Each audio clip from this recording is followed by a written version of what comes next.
집권 여당인 국민의힘의 원내대표 권성동 의원께서는 이렇게 이야기했습니다. 영상 한번 보십시다.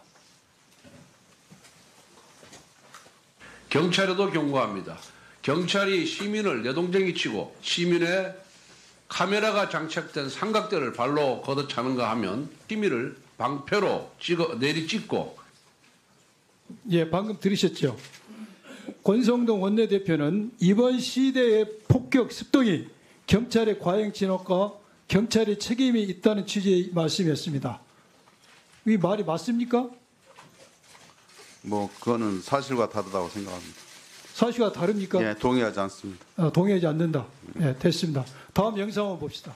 7명의 젊은이들이 또 담장을 넘다가 또 유치장에 있다. 그래서 또 관계자하고 얘기를 했고요. 아마 곧 훈방이 될 것이다.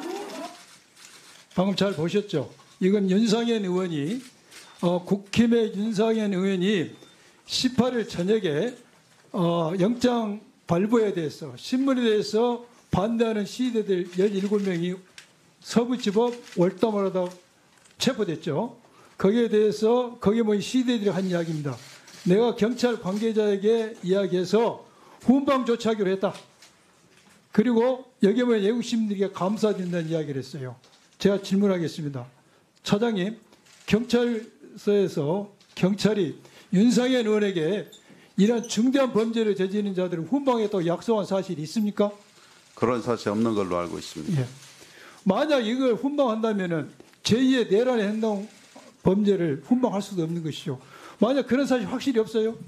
현재까지는 제가 그런 사실이 있다는 걸 보고받지 못했습니다. 만약 이런 사실이 없다면은 윤상현 의원은 시위대들에게 거짓말을 함으로써 시위대들로 하여금 폭동 행위로 나가도록 괜찮다는 안도감을 갖게 하고 이러한 안도감이 결국 19일 새벽에 있는 큰 습격을 하는데 동력이 됐다고 생각합니다. 윤상현은 이러한 거짓말을 한 것에 대해서 법적, 정치적 책임을 져야 한다고 생각됩니다. 다음 영상 한번 보겠습니다. 윤석열 대통령이 힘을 얻으려고 우리는 바로 공덕동으로 이동을 하려고 합니다. 국민 저항권이 이게 이제 시작이 됐기 때문에 윤석열 대통령도요 구치소에서 우리가 데리고 나올 수도 있어요. 방금 정광훈 씨의 이렇게 연설하는 내용입니다.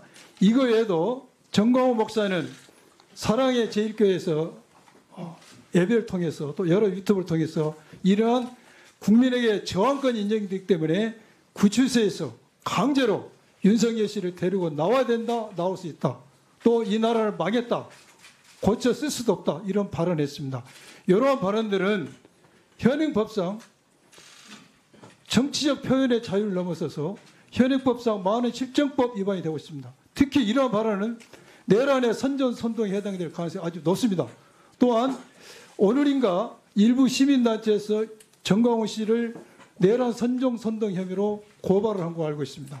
정광훈 씨에 대해서 즉시 체포해가지고 구속해야 된다, 구속 수사를 해야 된다고 생각하는데 차장님 그런 계획 있습니까? 아마 이 문제는 수사 기능에서 잘 살펴볼 거라고 생각을 합니다. 이걸 내부 방관해서는 안 됩니다. 엄단해야 됩니다. 또 하나는 이번에 언론에서 나왔지만은 많은 극우 유튜버들이 이 사태를 보고 있는데 책임이 있다는 게 중론입니다. 이러한 극우 유튜버들에 대해서도 철저히 수사하셔서 수입 창출 중단 조치를 해야 됩니다. 계좌 정지 등 이런 엄단해 주시기 바랍니다. 그런 계획 있습니까? 네, 지금 수사 기능에서 면밀히 살펴보는 걸로 알고 있습니다. 또 하나는 이번에 90명인가 체포가 됐죠? 90명? 현재까지 포함은 96명이고요. 서부지방법원 그쪽에는 86명. 80명 넘게 체포가 됐습니다. 이 사람들의 대부분이 많은 숫자 2030이라고 합니다.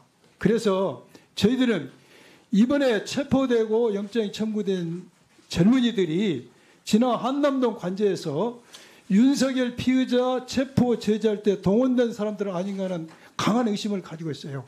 여기에 대해서 채증 작업이 끝났으니까 연계성에 대해서도 꼭 수사를 해주시기를 부탁드립니다. 그런 계획을 가지고 있습니까?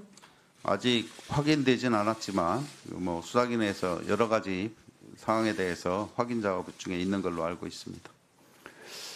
또 하나는 이번에 처음 구속영장이 발부되기 전에 경찰 병력이 3,000명이 나갔죠. 예, 그렇습니다. 그때 시위대는 35,000명. 네, 그렇습니다.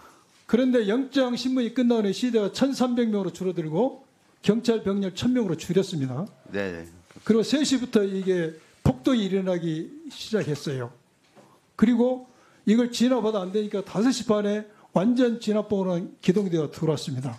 뭐 진압이 됐지만은 제가 여기서 지적하고 싶은 것은 16, 17, 18일 3일간 계속해서 강력한 폭동이 일어난 것이 예고됐습니다. 소방관사에 30건의 신고가 접수가 됐습니다. 이런 강력 폭력을 예상하는. 그럼에도 불구하고 경찰이 경력을 줄인 것, 또한 완전 진압을 하지 않고 처음 시작했다는 것, 특히 후문 경비가 소홀했다는 것은 유감스럽습니다. 앞으로 이런 폭력 시위대들은 앞으로 수사기관과 현재 법원에 가서 똑같은 행동을 하려고 생각합니다. 보다 더 철저한 대응과 조치를 해주시기를 부탁드립니다. 말씀해 주십시오. 당시에 그 시위대가 3,500명에서 의원님 말씀대로 1,300명으로 줄었고요. 저희들도 3,000명에서 900여 명으로 줄였는데 시위대는 한 95%가 감소됐고 저희들은 한 30% 정도 그런 상황을 대비해서 유지하고 있었다고 생각을 합니다.